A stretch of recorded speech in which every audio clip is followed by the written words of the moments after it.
Antras žingsnis – profesijos pasirinkimas. Kai jau žinai, koks esi pats ir nepatingėjai pasidomėti, kokių profesijų būna, turbūt jau žinai, kuo būti. Prieš pasirinkdamas profesiją pasidomėk ją dar labiau. Pamatysi, kiek nedaug apie ją žinojai.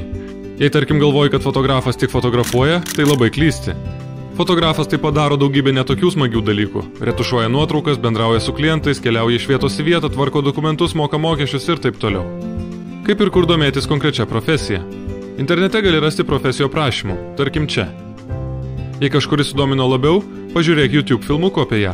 Parašyk elektroniniu paštu tave dominančios profesijos atstovui. Paklausk jo paties. Net pats nustebsi, kad žmonės dažniausiai atsako į laiškus ir yra linkę padėti ir patarti.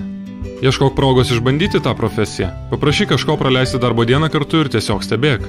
Renkantis profesiją svarbu įvertinti šiuos dalykus. Ką galiu daryti, ką noriu daryti, ko reikia.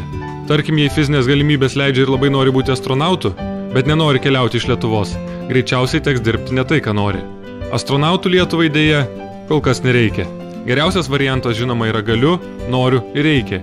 Jei gali ir nori, bet nereikia, būsi bedarbis astronautas. Jei gali ir reikia, bet nenori, nebūsi laimingas. Jei reikia ir nori, bet negali, reiškia negali ir rinkis kitą kelią. Nėra nieko blogo neapsispręsti per dieną. Jei niekas nesiseka ir niekas nedomina, niekur nesirink. Palauk, pakeliauk, pailsėk. Išbandyk save keliose skirtingose veiklose. Nušvitimas vis tiek ateis. Nepasiduok tėvų ar mokytojų spaudimui. Jei žmogus suaugęs, dar nereiškia, kad teisus. Galvok savo galvą. Jei tėvai nori, kad būtum teisininkas, o tau norisi būti kirpėju, būk laimingas kirpėjas. O būdamas gerų kirpėjų gali uždirbti netgi daugiau. Tai pinigai taip pat yra faktorius. Teks už kažką juk duoną valgyti ir už internetą susimokėti. Ir atsimink, kad nėra blogų specialybių. Yra tik blogai dirbantys žmonės. Gali būti puiki siuvėja, neatsiginti užsakymą ir jausies daug geriau nei prasta ekonomistė. Jei pasirinksi teisingai ir savo darbą mėgsi, jis tau tikrai seksis. Šioje dalyje tiek. Kitoje sužinosi, kaip pasirinkti, kur mokytis.